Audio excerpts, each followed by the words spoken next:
আসসালামু আলাইকুম। মাশাআল্লাহ খুব সুন্দরভাবে স্ট্রবেরি আমার গাছে পেকে আছে।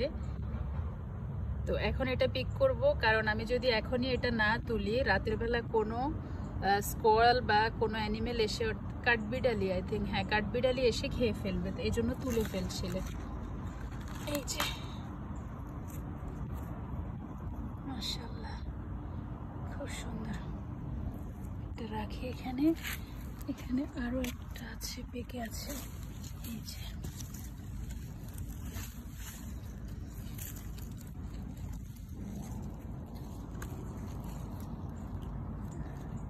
এখানে রোদ লাগেনি, এই জন্য এটা ভালো করে পাকে না। এই যে এখানে একটা কাঠবিড়ালি ভেঙে দিয়েছে, খাইনি পুরোটা, খেয়ে ফেলে তো ভালোই হতো।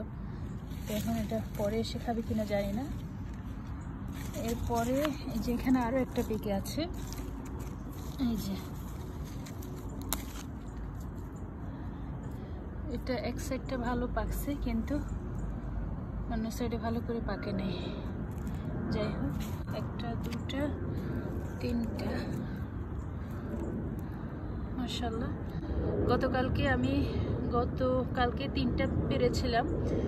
ওই তিনটা এই তিনটা থেকে আরেকটু বড় ছিল, যেটা আমার আগের স্ট্রবেরির ভিডিওতে আপনারা দেখেছিলেন, স্ট্রবেরি গাছের ভিডিওতে।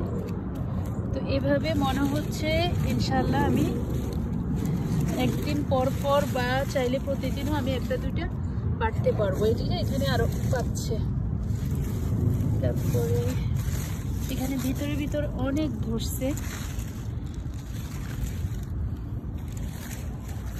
ও এখানে আরো একটা পেকে আছে। এই যে এটা নিয়ে নেবো এখন, না হয় রাতে কাঠবিড়ালি এসে খেয়ে ফেলবে। মাশাআল্লাহ চারটা হয়ে গেছে, এবার অনেক ধরছে আলহামদুলিল্লাহ। গত বছর 4টা গাছ লাগিয়েছিলাম, এই 4টা গাছ থেকে আমার এবছর 8টা গাছ হয়েছে। তো যেটা হয় আমি দেখিয়ে দিচ্ছি কিভাবে হয়।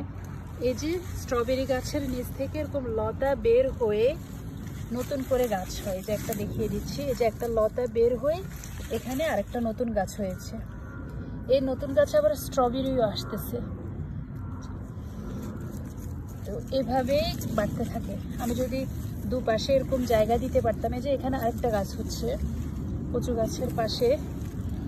এই যে একটা লতা বের হয়ে এখানে একটা গাছ হয়ে গেছে, এখানে নিচে মাটির সাথে শিকড় চলে গেছে।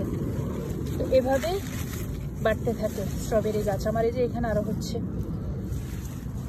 আমি যদি একটু কেয়ারফুল থাকি